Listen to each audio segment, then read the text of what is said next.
ಭಾರತದ ಅತಿ ಎತ್ತರವಾದ ಶೃಂಗ ಯಾವುದು ಅಂತ ಕೇಳಿದೆ. Mullayanagiri, Anaimudi, Mount Everest, Mount Godwin, Austen ಅಂತ ಆಯ್ತು. ಭಾರತದ ಕೇಳೋರು ಭಾರತದ ಯಾವ್ದು ಅತಿ ಎತ್ತರ? ಅಲ್ಲ, ಮೌಂಟ್ ಗಾಡ್ವಿನ್ ಆಸ್ಟಿಸ್. ಯಾವುದು? ಇದಕ್ಕೆ ಇನ್ನೊಂದು ಹೆಸರು ಅಂದ್ರೆ ಕೇಟು. ಯಾವುದು? ಈ ಮುಳ್ಳಯ್ಯನಗಿರಿ ಬಂದ್ರ ಇದು ಕರ್ನಾಟಕದ ಪಿ. ಯಾವುದು? ಕರ್ನಾಟಕದ ಅತಿ ಎತ್ತರವಾಗಿರ್ತಕ್ಕಂಥ ಶಿಖರ ಯಾವ್ದು ಕೇಳಿದ್ರು? ಮುಳ್ಳಯ್ಯನಗಿರಿ. ಭಾರತದ ಅತಿ ಎತ್ತರವಾದ ಶಿಖರ ಯಾವ್ದಂದ್ರ ಕೇಟು. ಯಾವುದು? ನೆಕ್ಸ್ಟ್ ಮೌಂಟ್ ಎವರೆಸ್ಟ್ ಇದ್ರ ಇದು ಪ್ರಪಂಚದ್ದು. ಯಾವುದು? ಪ್ರಪಂಚದ ಅತಿ ಎತ್ತರವಾದ ಶಿಖರ ಯಾವುದು? ಪ್ರಪಂಚದ್ದು. ನೆಕ್ಸ್ಟ್ ಅನೈಮುಡಿ ಐತಲ್ಲ, ಇದು ದಕ್ಷಿಣ ಭಾರತದ ಅತಿ ಎತ್ತರವಾದ ಶಿಖರ. ಯಾವ ಭಾರತ? ದಕ್ಷಿಣ ಭಾರತದ ಅತಿ ಎತ್ತರವಾದ ಶಿಖರ. ಹೇಳಿ ನೋಡೋಣ. ಕರ್ನಾಟಕದ ಅತಿ ಎತ್ತರವಾದ ಶಿಖರ ಯಾವುದು? ಭಾರತದ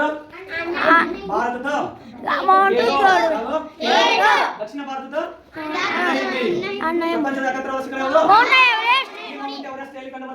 ನೇಪಾಳ ದೇಶದಲ್ಲಿ ಕಂಡುಬರ್ತಕ್ಕಂಥ ಯಾವ ದೇಶ? ನೇಪಾಳ ದೇಶದಲ್ಲಿ ಕಂಡುಬರ್ತಕ್ಕಂಥ ಈ ಎತ್ತರವಾದ ಶಿಖರ ಐತಲ್ಲ, ನಮ್ಮ ಪ್ರಪಂಚಕ್ಕೆ ಎತ್ತರ, ನಮ್ಮ ಜಗತ್ತೇ ಐತಲ್ಲ ಅದಕ್ಕೆ ಎತ್ತರ.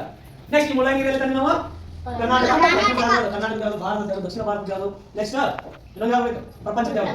ನೆಕ್ಸ್ಟ್ ನದಿಗಳು ಅಂತ ಬರ್ತಾವ. ಏನ್ ಬರ್ತಾ? ಇದೇ ರೀತಿಯಾಗಿ ಬರ್ತಾ. ಫಸ್ಟ್ ಕರ್ನಾಟಕದ ಅತಿ ಉದ್ದವಾದ ನದಿ ಯಾವುದು ಅಂದ್ರೆ ಕೃಷ್ಣಾ ನದಿ. ಯಾವುದು? ಕರ್ನಾಟಕದ ಉತ್ತರವಾದ ನದಿ ಯಾವುದು? ಕೃಷ್ಣಾ ನದಿ. ಹಂಗಂದ್ರೆ ಪ್ರಪಂಚದ ಉದ್ದವಾದ ನದಿ ಯಾವುದು? ನೈಲ್ ನದಿ. ಇದು ಈಜಿಪ್ಟ್ ದೇಶದ ಕಂಡುಬರ್ತದೆ. ಯಾವ್ದಾಗ? ಈಜಿಪ್ಟ್ ದೇಶದ ಕಂಡುಬರ್ತಕ್ಕಂಥ ನದಿ ನೈಲ್ ನದಿ ಐತಲ್ಲ, ಪ್ರಪಂಚದ ಅತಿ